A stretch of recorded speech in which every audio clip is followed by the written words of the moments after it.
stock hits an all-time high as it talks about going retail. Let's talk to Ernie Scheider, Reuters correspondent. What are we going to buy at a Google store? Is this going to happen? But the stock hit 804 today, an all-time high. I think it's down just a bit to probably around 801 or so. But this is a good question. I mean, we've got the Microsoft stores out there. I have not stepped foot in any one of them. Why? Google store, what do you think? Well, I mean, the question is, what are you going to buy in there? I mean, Right. Google has a lot of partnerships with a lot of companies out there. Samsung being the biggest thing, using the Google software on its phones. But are you going to buy Google glasses? I don't know. That's kind of the big question I got right now. That's the most interesting thing to try, because otherwise it's what? Motorola Mobility, we know. So are they going to push those phones? But as you mentioned, they can't really more than some of the other partners, even though they made that deal with Motorola. Yeah, I mean, it sort of seems like they're trying to be like Apple here, but Apple makes all of its products in-house. It controls software and hardware. So is this a strategy that's going to work? I mean, how are they going to draw people in? How are they going to get a wow factor? Are you going to be able to get a latte while you look at your Chromebook? And are you going to spill it on the Chromebook? Because I mean, would. You're going to spill. I mean, we know I that. would. They're going to bar you from the store. Well, that's the thing, is Apple is so much about design, and that's such a big draw. So I would feel like this would have to be really experiential to get excited about a Google store. The Google TV, I mean, I'm trying to think, what else Apple goes out of its way to even pick specific flooring for all of its stores. I mean, is Google going to be that detailed? I don't know. We'll see. But, don't spill that latte.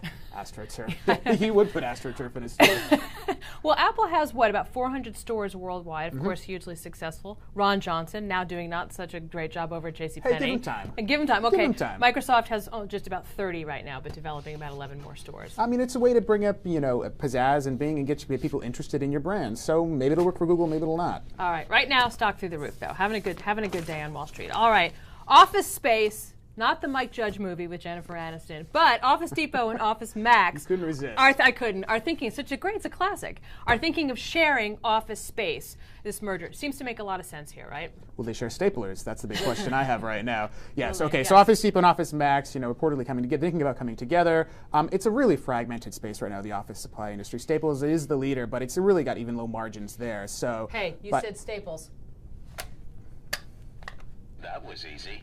It's been a while since I've hit your easy button. I know, you were very excited for that. You're very, so good, right? So, yeah.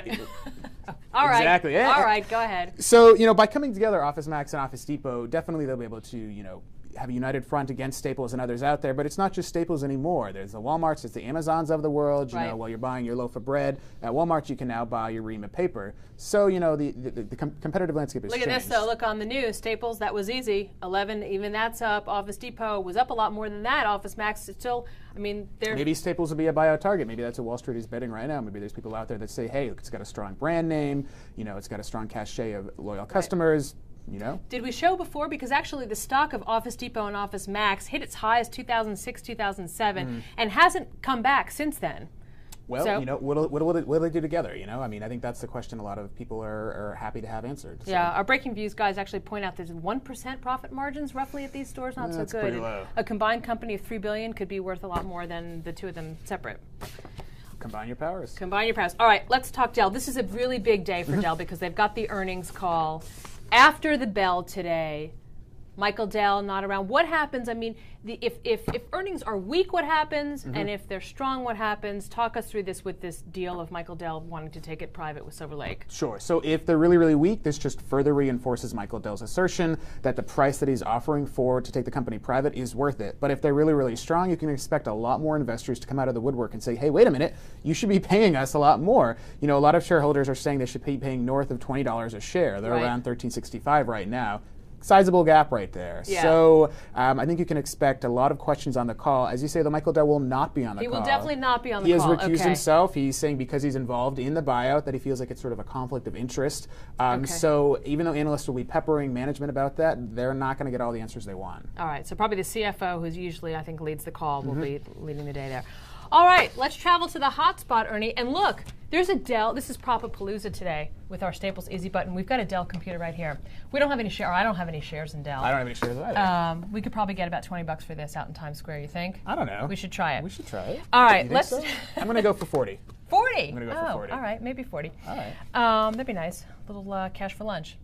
No, we can't. All right, Humana. Let's talk about some other stocks that are moving today. Humana shares are tumbling down 7.5% today, and this is because the government outlook for the proposed payments for the, Medicaid for seniors is not looking grim, and that actually affects the outlook for Humana. Yeah. Yes. Humana, they run what's called Medicare Advantage, one of Right. the programs. Medicare Advantage, right. Yeah, so basically it's a private insurance program that's reimbursed by the government. It's a little more complex than that, but that's the basic way to think of it. Yeah. You and I will be on it one day if it's still around. God knock on willing. wood. Yeah, knock on, Right, knock on God wood. willing. Yeah, and basically the government came out and basically cut the formula it uses for reimbursing. So Humana is saying, hey, wait a minute, we just don't let you know, we're going to earn a lot less money. Right. So as a result, its shareholders are really freaking out and kind of nervous right now. It's affecting the stock. It's also affecting shares of United Health Group. Yeah, everybody's down in the whole sector today. Yeah, We've which got also those does a numbers Medicare there. Advantage program right now. So, we've known for a while that President Obama and members of Congress on Capitol Hill have been talking about tightening the federal budget. Right. This seems to be a step in that direction right now, and we can expect further tightening across Medicare and Medicaid. Take a look there. You see all the others down there. I think Humana has something like 2 million members in its Medicare Advantage programs huge, there. yeah. It is enormous. All right, Ernie Scheider, that does it for us. That was easy. Always easy. Always. All right. Remember, folks, follow us on Twitter at Reuters Insider and get more great videos at Reuters.com/ReutersTV. I'm Lisa Bernhard. This is Reuters.